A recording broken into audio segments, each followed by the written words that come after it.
single biceps past workout. So mo to ang single biceps nga tira no last ang 30 counts. 1 2 3 4 5. So ano to siya igo mga amigos kani.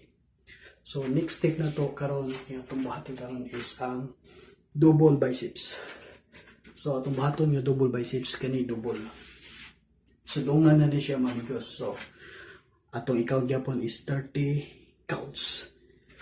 Yeah, weight 10 kilograms. So 10 sa gyapon ta magsugod kay di sa nato pakalitan mga amigos.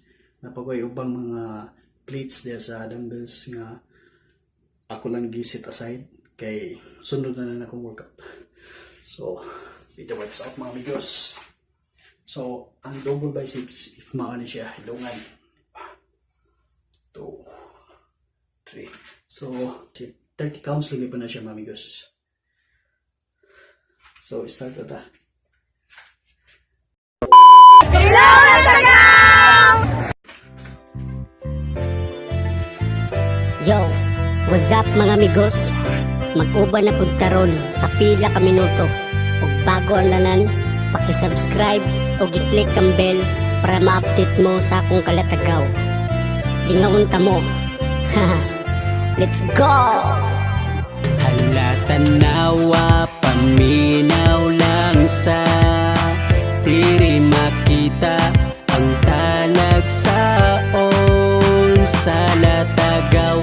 Mag-enjoy kag makarelate jud tara diri makipagsubay ta sa Latagaw, Latagaw. Latagaw, Latagaw.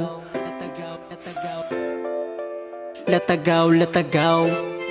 Manirada na punta, unsay balita, naay bagong upload, inyo bang nakita? Likes lang o comment sa nahimong content, mas makagana kung i-share sa inyong friend.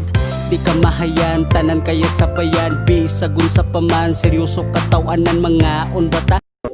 Hello, Latagaw! So mga amigos naman ta sa double biceps within 30 counts and 10 kilograms dumbbells. Paano masabi?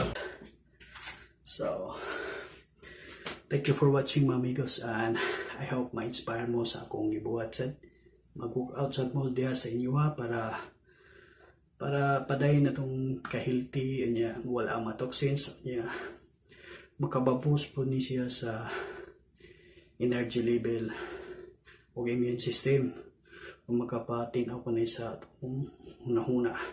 So mga amigos, thank you for watching, and hopefully please do subscribe to my YouTube channel. Please click subscribe and post notification bell para mas updated po kayo sa mga bagong upload ko. Yeah! Thank you guys.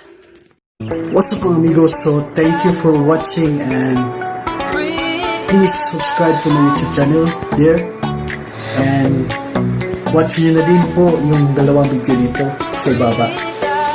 Yan. So guys, thank you.